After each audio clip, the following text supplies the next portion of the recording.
से थोड़ा सा मैं अपना परिचय देना चाहता हूँ ताकि वो मेरे से थोड़ा रिलेट कर पाएँ, ये जान पाएँ कि मैं भी बिल्कुल एक सामान्य सा व्यक्ति हूँ, चाहे जितनी मर्ज़ी रजत ने मेरी तारीफ़ कर दी हो, लेकिन बिल्कुल मैं आपके बीच का व्यक्ति हूँ। मेरा नाम सुरेंद्र वत्स है और मैं बेसिकली हरियाणा से हूँ, जींद से। अभी दिल्ली में रह रहा हूँ मैं पिछले लगभग 12 सालों से। एक मिडल क्लास फैमिली की मेरी बैकग्राउंड रही। मेरे पिताजी सरकारी स्कूल में अध्यापक थे और मेरी माताजी गृहिणी थी। परिवार में हम 2 भाई और 3 बहनें हैं। पेरेंट्स ने हम सबको एजुकेशन दिलाई। मैंने 1996 में दिल्ली यूनिवर्सिटी से मैंने पोस्ट ग्रेजुएशन किया और उसके बाद एक प्राइवेट टीचर के रूप में मैंने अपने करियर की शुरुआत की थी, जहाँ पे मेरी जो तनख्वाह थी वो मात्र 500 रुपया थी। तो 500 रुपये कमा के मैंने अपने जीवन की शुरुआत की और 1 साल मैंने नौकरी की। 1 साल नौकरी करने के बाद एक बात मेरी समझ में बहुत अच्छे से आ गई, अगर मैंने अपने सपनों को पूरे करना है तो नौकरी से मेरे सपने पूरे नहीं हो सकते। मुझे बिजनेस करना पड़ेगा, मुझे व्यापार करना पड़ेगा। व्यापार क्या किया जाए उसका कोई अनुभव नहीं था, परिवार में कभी किसी ने कोई व्यापार नहीं किया था। इस नाते बड़ा कन्फ्यूज़न था और बस मैंने ये देखा मेरे आसपास में, मेरे मामा जी शहर में रहते थे, कॉन्ट्रैक्टर थे, मैं उनके पास में गया और जब मैं उनके पास में गया तो वहाँ पे उनके साथ मैंने कुछ दिनों तक काम किया और वहाँ पे रहते मैंने केबल टीवी का बिजनेस शुरू किया एज ए केबल ऑपरेटर।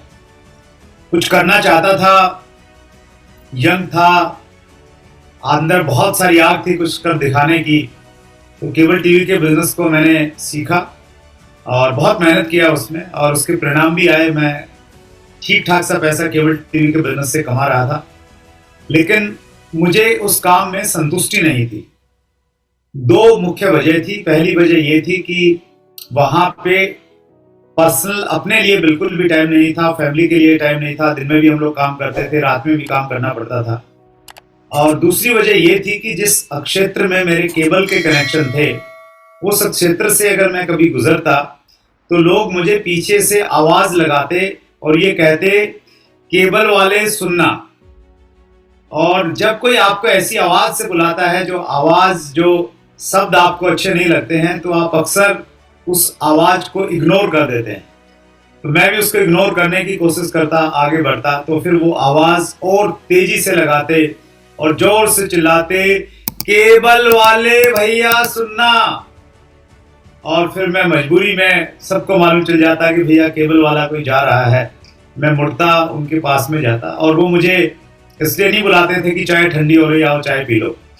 तो वो शिकायतें करते, आपका केबल ठीक नहीं चल रहा है। वो कहते कि आप नई फिल्में नहीं लगाते हैं, पुरानी फिल्में दिखाते हो, और इस प्रकार की तमाम शिकायतें वो सुनते। और वो ये भी नहीं देखते कि मैं अकेला हूँ, मेरे साथ में कोई मेरा दोस्त है, मेरा कोई रिलेटिव है। तो वो शुरू हो जाते।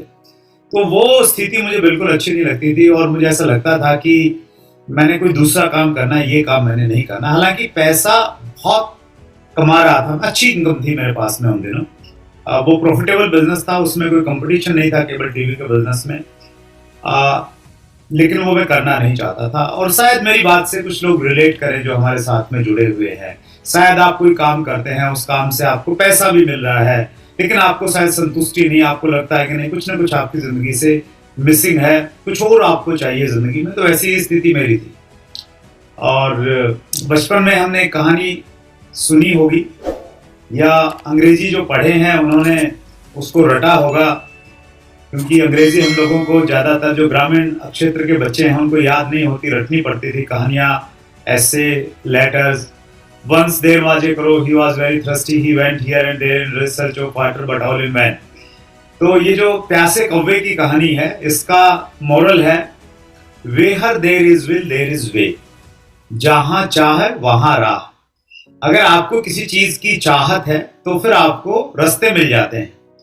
और मैं किसी एक ऐसे बिजनेस की तलाश में था जहाँ पैसा तो हो, लेकिन पैसे के साथ में टाइम फ्रीडम हो और पैसे के साथ में लोग मुझे मेरे नाम से बुलाएं, मुझे केबल वाला कह के न बुलाएं।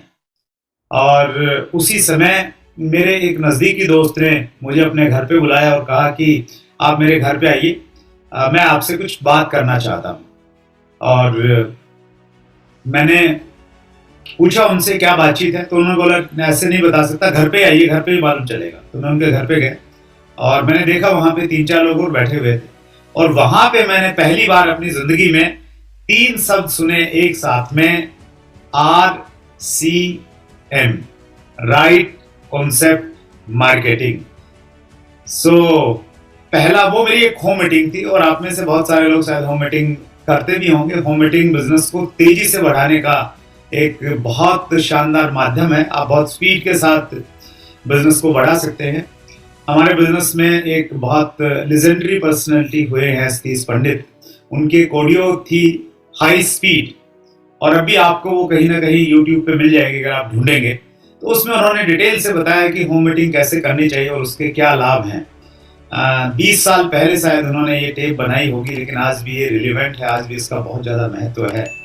सो होम मीटिंग में मैंने आरसीएम के प्लान को देखा, और मैं आप सब लोगों को, उन सब लोगों को स्पेशली कहना चाहता हूँ जो लोग ये चाहते हैं कि उनकी टीम में अच्छे लीडर आए, भविष्य में उनकी टीम में डायमंड आ जाएं। अगर मैं पूछूंगा आपसे कि कितने लोग चाहते हैं, तो शायद सबके हाथ खड़े हो जाएंगे, सब लोग बोलेंगे कि हाँ हम ऐसा चाहते हैं कि हमारी टीम में डायमंड बने, डायमंड आए। तो मैं आपको एक फार्मूला देना चाहता हूँ जिस पे मैं विश्वास करता हूँ, और वो फार्मूला ये है कि आप ज़्यादा से ज़्यादा होम मीटिंग कीजिए, क्योंकि होम मीटिंग में जो लोग आते हैं वो भविष्य में डायमंड बनते हैं। मैं भी होम मीटिंग की पैदावार हूँ। होम मीटिंग में मैंने आसिम का मार्केटिंग प्लान देखा था, और मेरा बहुत विश्वास है कि होम मीटिंग में डायमंड मिल सकते हैं। सो मैंने प्लान देखा साथियों, और प्लान देखने के बावजूद बहुत सारे प्रश्न थे मेरे दिमाग में। ऐसा नहीं था कि पहली बार प्लान देखते ही मुझे लगा कि यस मुझे वो मिल गया जो मुझे चाहिए था। 3 महीने तक ज्वाइनिंग के मैंने कोई ज़्यादा काम नहीं किया। 3 महीने के बाद मेरे अपलाइन मुझे पकड़ के ज़बरदस्ती करके एक मीटिंग में लेके गए। आज तो चीज़ें थोड़ा सा डिजिटल हो गई हैं, आज आप घर पे बैठे इस मीटिंग को देख रहे हैं, लेकिन उस ज़माने में ये सुविधा उपलब्ध नहीं थी। तो हम लोग एक मीटिंग में गए, और उस मीटिंग में जब मैंने बहुत सारे लोगों को देखा, और उनमें से कुछ लोगों ने अपनी इनकम के बारे में बताया कि हम इस बिज़नेस से, आसिम से जुड़े हैं और हम इतना पैसा कमा रहे हैं। उनकी इनकम ने और उस माहौल ने मुझे बहुत प्रभावित किया, और पहली बार मुझे ऐसा लगा कि मुझे आरसीएम बिजनेस को करना चाहिए। और वो जो मीटिंग थी वो मेरी ज़िंदगी का एक टर्निंग पॉइंट बनी, और उसके बाद में मैंने डिसाइड किया कि मैंने आरसीएम बिजनेस को करना है। बहुत उत्साहित था मीटिंग की वजह से, और करना भी चाहता था, लेकिन मेरी नेचर इस प्रकार की थी कि मैं बहुत साई किस्म का व्यक्ति था, बहुत संकोची, बहुत शर्मीला। आपने देखे होंगे कुछ लोग, उस प्रकार की मेरी प्रवृत्ति थी। और शुरुआत में मैं बहुत एक्साइटमेंट के साथ किसी से मिलने के लिए जाता था, लेकिन चाय पी के वापस आ जाता था। बात कहाँ से शुरू करूं ये सोचता ही रहता था। सामने वाला पूछता भी किस लिए आए थे, आप बोल रहे थे कुछ काम है, तो मैं कहता कि नहीं मैं तो ऐसे ही आ गया था। तो बहुत ज़्यादा हेजिटेशन था एक्चुअली कैसे बात करनी है।